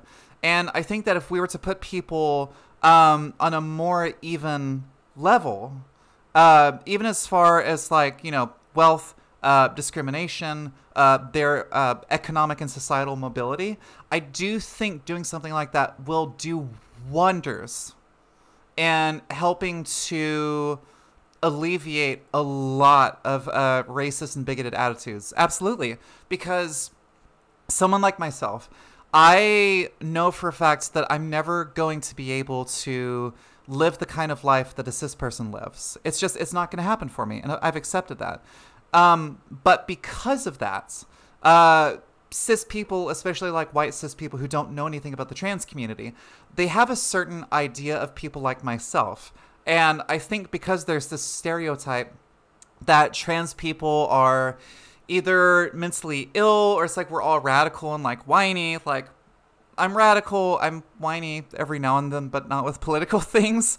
There's this idea they have of me that's not true, and that idea comes from my place in society. It comes from my class. So yeah, no, absolutely. If we were able to, it's essentially like collapsing societal hierarchies. If we could, at the very least, get people on as similar of a level as we could, I do think that that by itself would absolutely set us on the right path. Yeah, no, totally. I'm right there with you on that. It's just the thing is how do we go about doing that, you know? It's something that's going to take decades and decades and decades. But, like, yeah, I do agree completely. I mean, I read anarchist media, and it seems like the idea is that we can just coerce society not to be prejudiced. Actual material gains seem secondary. Yeah, that's actually one anarchist ideal that I do disagree with.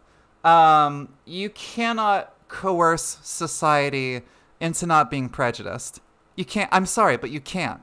You can't just convince people to not be bigoted. That's not how humans work. But it's also like I'm still kind of in the process of reading theory and like coming to an understanding of like where I stand politically.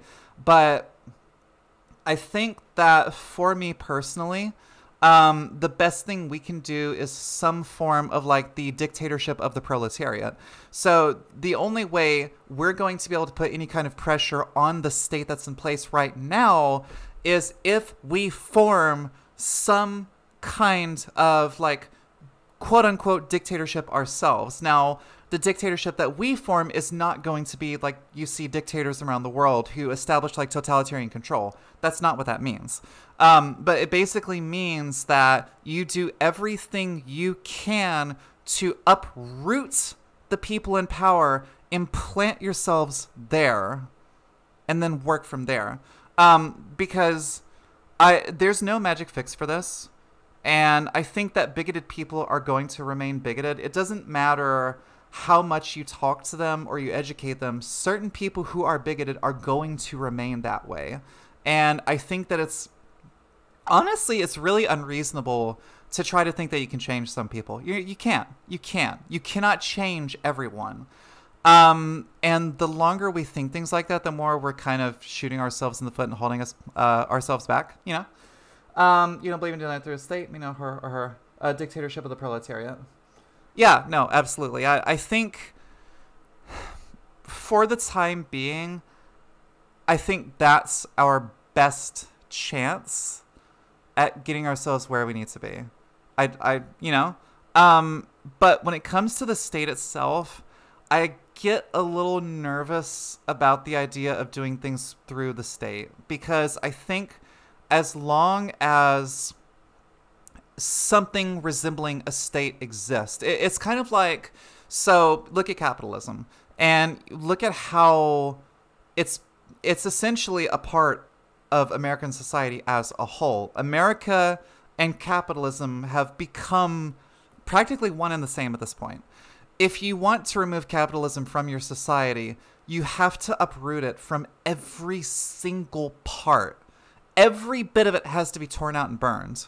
If any one little part is still allowed to exist, that means there will be the potential for it in the future to bloom and regain control. It's not going to be as much of a chance, but there's going to be that threat. What do you find as a state? It's not about change, it's about minimizing environmental factors leading to prejudice, and delusion is a diagnosis.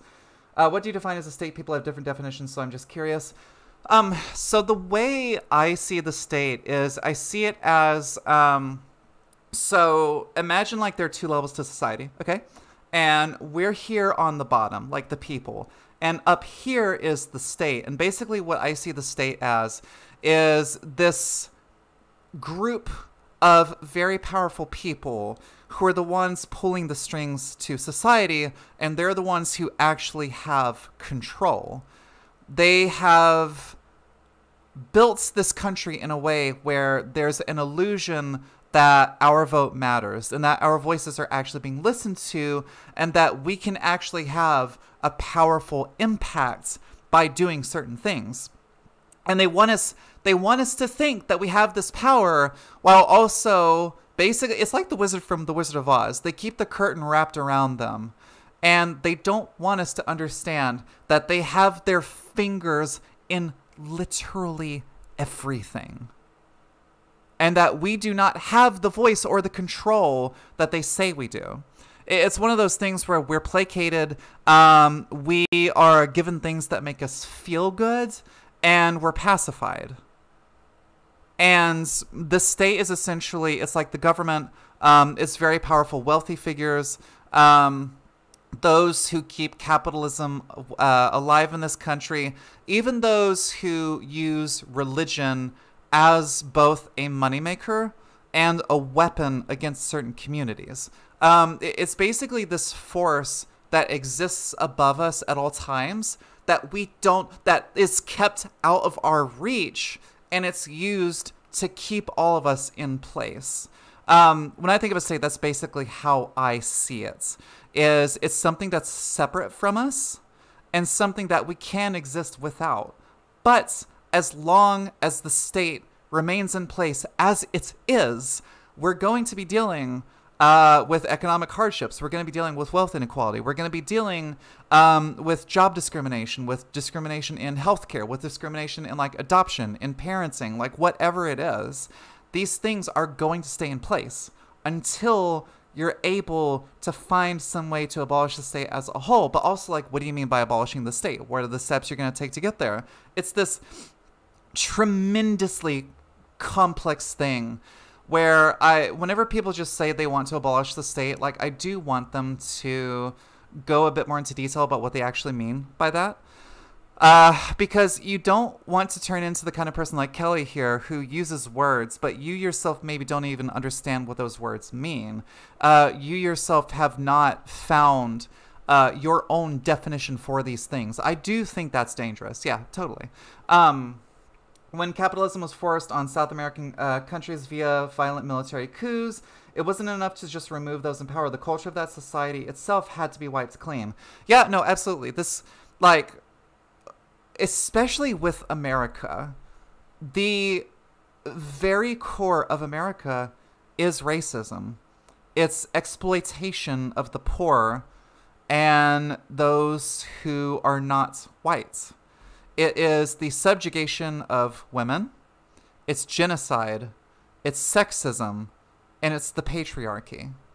All of these things are at the very foundation of our country. And you cannot create true, long-lasting systemic change unless you wipe everything clean. It's just not going to happen. And I do wish more people would acknowledge that, because it seems like there's this idea, especially on the neoliberal side of things, where they feel that we can reform the system. If the system itself is broken, you can't reform it. All you're doing is you're just putting duct tape on a pile of ruins. It's already broken, and you cannot reconstruct it. It's dead. And sitting here and just trying to like tape certain things together, like, yeah, it might put a few things back together, but the structure itself is still completely demolished and is something that needs to be removed completely. I wish to immediately abolish the state by taking away the means of production, power, and monopolizing the use of witches to burn. In a way, it's destruction for what people in power are doing and a way of disrupting class solidarity. Yeah, no, and I agree as well. Like, the idea that we always need to be seeking certain targets, that we need to be taking others down. It's a lot like what Xander Hall has been doing, where it's like he cares more about like the whole debate me bro thing and like dunking on people, destroying people, or labeling other people as bad. I do think what that's doing is that's very much a distraction. And it's meant to like pull our focus away from where it needs to be. So if you think about what groups in Portland like Rose City Justice have been doing, it's very much a distraction from the actual issues at hand. And the thing is that whenever people fall for those distractions, they're now not pursuing the actual thing that needs to be pursued. So right there, our activism has been ground to a halt. And it's intentionally done that way. I want to make the state essentially bunk by declawing and taking away anything that can be used to coerce behavior. I want to keep horizontal leadership via constant work and direct democracy. Yeah, no, absolutely. Like, I think defanging the state is the best thing we can do to basically ensure that it does not have more power than the individual, that we are still able to make certain choices for ourselves, and we don't have this coercive force above us trying at every opportunity it can to pull us away from what is rightfully ours. Yeah, no, absolutely. What do they do? I want to get rid of the national government and have each state become its own country. I personally think local governments work better to represent the people. Totally agree. Yeah, no, local governments 100% do a better job of representing people because, hey, they're actually around the people. So they understand what the people want because they also live there. Yeah, no, totally. I think that if we had something more like local municipalities and there wasn't like a nationwide government, I would actually be completely fine with that. I've even been thinking for the longest time that like kind of how things are going nowadays, it wouldn't surprise me if we saw some sort of split in the US and the US itself actually fractured into different countries. Like, I used to think that was a wild idea, but just with where things are going nowadays, with how much tension there is between people in the South and here and the North, I do see this occurring at some points.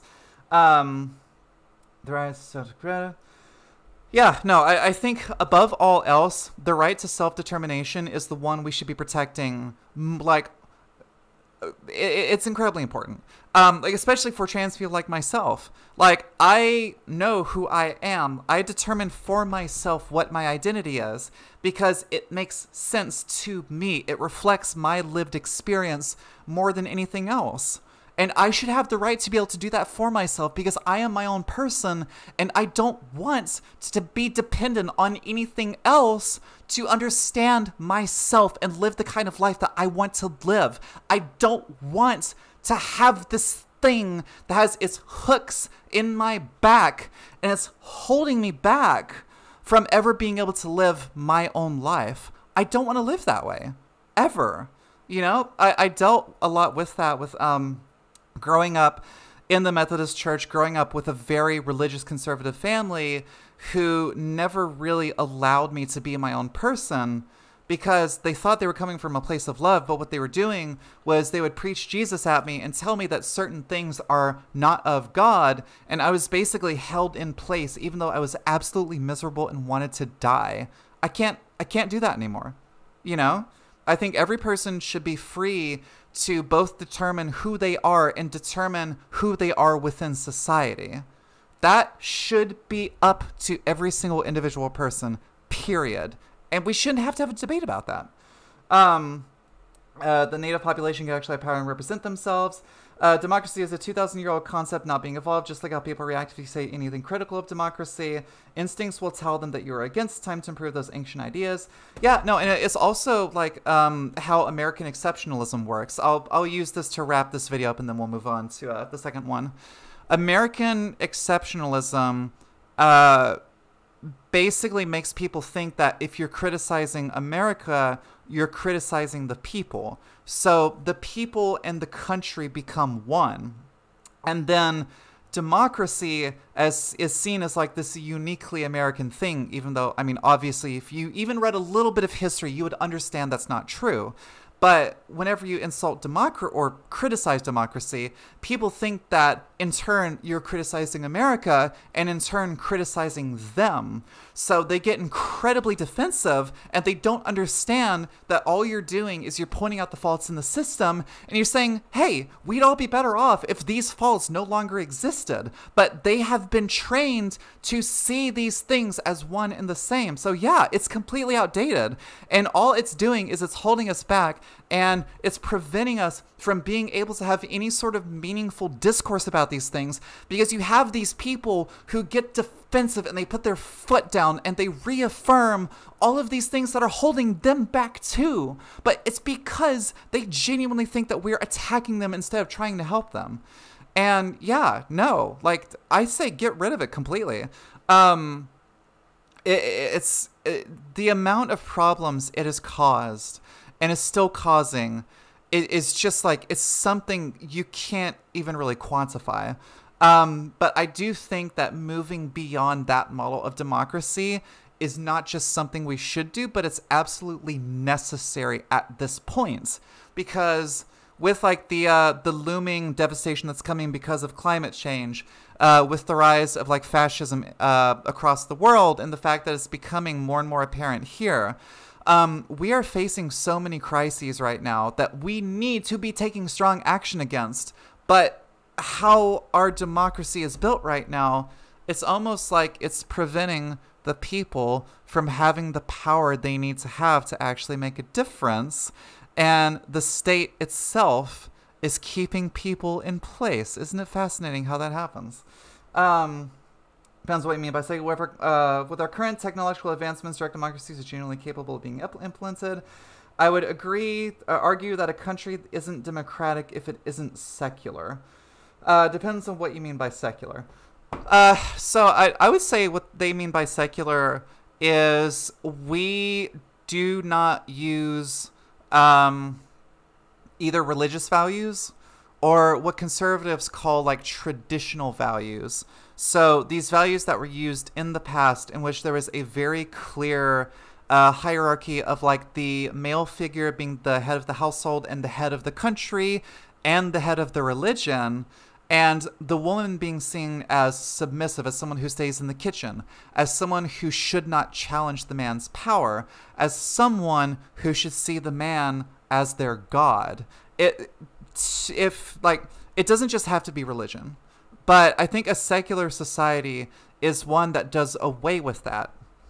And it's something that is a bit more, and I don't know how I feel about this term, but like it's more egalitarian as like in nature, to where basically those power structures are done away with, and we don't have certain people who are seen as like godlike figures. They're not handed power, and we're just supposed to accept everything they say and never question them. I think a secular society is one that would probably still struggle with that at some point, but it's free of a lot of religious values that are weaponized against people like myself, and they're used to hold like women and other classes down. I think a secular society is something that would at least begin to move beyond that. From what I know of certain European countries, I'm pretty sure that like Nordic countries are ones that have, you could call secular. Also, I don't know that much about them, so I could be wrong about this. But I think if you were to talk about a secular country, like even Iceland, I think it would be a really good example of that. The idea of natural weight. Yes, the right that you're born with as opposed to rights. The king gets to you. John Locke wrote about them. Judaism is super secular, though. Yeah, I'm a pretty strong atheist. I don't think religion should exist, period. I wish we could just abolish it altogether and no longer have to deal with it. But I also understand that it's something that does bring a lot of people value, and it helps them really wrestle with and accept their mortality. And it gives them an understanding of the world and a feeling of like they have value and something that they're here to do. But just personally, I would rather my values come from philosophy and like basic human nature.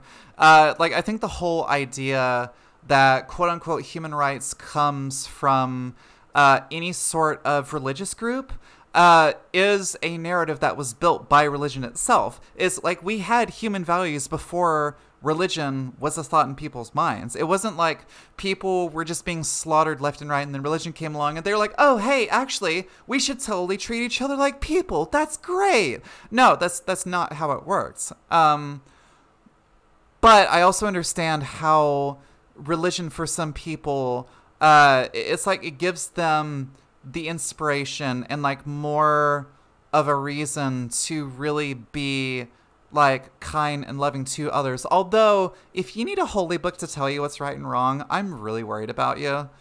Like I would hope that as a human being you could by yourself determine what is good or bad, even though good or bad are themselves subjective. I do think people should be able to self-determine by themselves, you know? It's like when Dennis Prager says that morality cannot exist without God. No, that's exactly it. Yeah, no, exactly. Thank you. Yeah, totally. No, whenever he tries to act like morality is something that was created by his God instead of the many hundreds of gods that have existed throughout history, he acts like morality is something that comes from his God and his God alone, and that to question that God is to question morality itself. That if we were to remove God from the picture, suddenly everyone would be just like murderous heathens burning the world down. Which, I mean, I'm a heathen myself, but I'm not just going to burn the world down because there's not a godlike figure out there. But no, like, I think values come from us, you know, not the other way around. I find the dogmatic nature of most religions to be problematic. Yeah, no, it really is. It's like they want you to follow a very strict belief system where some things are allowed and certain things are restricted, and that if you ever fall out of line with that, you are seen as like a sinner in need of correction. It's like how my church talked about queer people. They were very strongly anti-queer people, and they would say things all the time of like love the sinner, hate the sin, and they would say things to me like that because before I realized I was trans, I was a very, very feminine boy, like very feminine. And looking back now, you know, it's really obvious that like, oh, that little trans baby there, I didn't know that at the time. But my church would try to use that against me. And they're like, you know, God created you to fit very specific roles. And you have to understand that if you want to be favored in the eyes of God, you have to act certain ways because that's what you were born to do. Me not realizing at the time, the reason they're saying that is, again, because of classic gender roles. Because I was challenging those gender roles, I was almost seen as a threat to that belief system, so they felt that what they had to do is they had to step in and correct me on the spot so I wouldn't continue down that road. And they felt like what they were doing was a moral act. They genuinely believed like it was the right thing to do, but it's just that particular belief system, and it's incredibly dogmatic in nature. And I do think just that by itself is why religion does pose a threat to modern society. I really do think that. Like, there's so much about religion that you cannot separate it from the effect it's had. I think it's one of those things where it will forever be tied to all the ways it is used against certain communities. And because of that fact by itself, it's something that, you know, I personally don't want to have anything to do with. And I do think the world would be better off without it. But I'm also not going to be the person sitting here telling people they can't believe that, because that's not my place. It's not my place to tell anyone what to think, because I don't want to do that. But instead, I think it's good to just educate, you know, talk about your particular worldview, what you think is good for society, what you think is not so good for society. Theory of creation, or Judaism on the other hand, or I'm a heathen, so we really don't have this issue except neo-Nazis and fascists have co-opted heathenry for hateful speech. Yep. Judaism on the other hand is a religion of debate and argument as opposed to dogma. 2 Jews, 3 opinions. Theory of creation, prevalence of the abstinence-only sexual education, in God we trust. Don't get how it's secular, literally God's people, to paraphrase Trump. Yeah, no, see, like, that gets into the connections between American exceptionalism, fascism, and Christianity. Because, like, they are all tied together. It's not just one thing, but every one of those things is like a subset of a much wider system of control.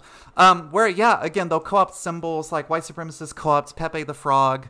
You have evangelicals co-opting all kinds of symbols, like the pride flag or Black Lives Matter and things like that. And I'm also like, y'all, like, thank you, but I know what it is you stand for, and it kind of makes me uncomfortable seeing you use these symbols sometimes when I know how a lot of believers see people like me. Now, is it nice to have accomplices in that community? Yeah, absolutely. But I also understand the way religion has been used against us. So it's tough. Yeah, even cartoon frogs aren't safe. Yeah, no, absolutely. So yeah, actually, speaking of that, to wrap this part up, you know what's kind of interesting about Kelly Zahos? Turns out, she claims that she's not a transphobe. She claims she's not a TERF. But she's been seen making some very problematic comments on Twitter. And also, wouldn't you know it, came to light that she follows white supremacist types on Twitter. Wow, what a surprise. Someone who seems like a reactionary is apparently a reactionary. And once this actually loads, I can show it to you. But, okay. So check this out. She was seen following people with Boogaloo and Groiper in their usernames. Not just that, but the profile pics used symbols like Pepe the Frog, which we all know is a dog whistle for both white supremacy and anti-Semitism. Like whenever you see the Pepe the Frog with a clown nose and it's going honk honk, that's Clown World, which is a anti-Semitic dog whistle. But take a look at this. She just randomly, turns out, happened to be following white supremacists online. Isn't that interesting? I wonder if it's something where she was just following them because she's interested, or if maybe there's a bit more to it. Could be a bit more to it. White supremacists co-opted Norse symbols and other pagan symbols. It's really gross and I don't want to be seen as a white supremacist for wearing my pendant. Yeah, no, so okay, here's the thing. Like this by itself is not a Norse symbol. But this pentacle is something I wear every single day. And I can imagine a white supremacist type co-opting this symbol and trying to use it against me. Because like, again, like eco-fascists and people like that have used like so many of these symbols against us. Did I just go offline? Hang on. Is there trouble? Wait, it says I'm still alive. Okay, whatever. Anyways. Hang on. Thank you. No. Minimize so I can go back to the web page. Thank you. Jesus Christ. Anyways, for whatever reason, my Twitch thing on here, on my phone said I'm offline, but my account is telling me that I'm live. That's really weird. But yeah, she was spotted following white supremacist account, and oh my god. All right, we're gonna end the Kelly Zahos segment here. So she says she's not a TERF, but she was found using very TERFy language on her Twitter. Very TERFy language. Like saying, we don't treat body dysmorphia with liposuction. Do I need to get into detail about how incredibly problematic this is? I suffer from both body dysmorphia and gender dysphoria. And wanting corrective surgeries for myself, which I do want for myself, that is not me fixing it with liposuction. It's something where the pain of having certain body parts is so great for me that it almost causes me physical pain sometimes. Because there are certain parts on my body that I was born with that it feels like I didn't consent to. Like a violation of me as a person. It's not something where it's just some simple cosmetic procedure. It is literally an intrinsic part of me that I cannot escape. So like to try to look at someone like myself and say that because I want bottom surgery, I'm just treating this problem with liposuction. First off, how fucking dare you? You as a cis person should never say something like that to me, because you as a cis person would not understand what gender dysphoria is actually like. You do not understand what it is like to feel gross and like someone who constantly stands out to everyone around you, who feels uncomfortable being intimate with people because there's this part of you that you feel ashamed of, even though you did not consent to it being a part of you. This is not something where it's just like a simple cosmetic procedure. I wanted to die for the longest time because of how my body is. I legitimately wanted to die. I'm grateful that hormones have gotten me to the point where I actually enjoy life quite a bit. But to sit there and say that what I'm doing is mutilating my body as if it's not actually that big of a deal. You don't fucking understand what the everyday life is for people like myself. And you have no place to sit there and make a judgment like that. It's incredibly gross. It's incredibly insulting. And it's incredibly offensive to me. It really is. You really can always argue that's like a when was the concept of whiteness coined? Wow, there's like a whole conversation carrying on in my chat right now. I love it. And then this right here, for me, I think kind of brings home that Kelly Zahos could very well be a TERF. She retweeted, "It's insane that Reddit banned its gender-critical subreddit. This widespread attempt to stifle discussion about the nature of sex and gender identity is not going to work. You don't have to agree with gender-critical positions to understand this." Well, it's also that subreddit was violating Reddit's terms of service. So because it was violating their terms of service for hateful conduct, it was banned.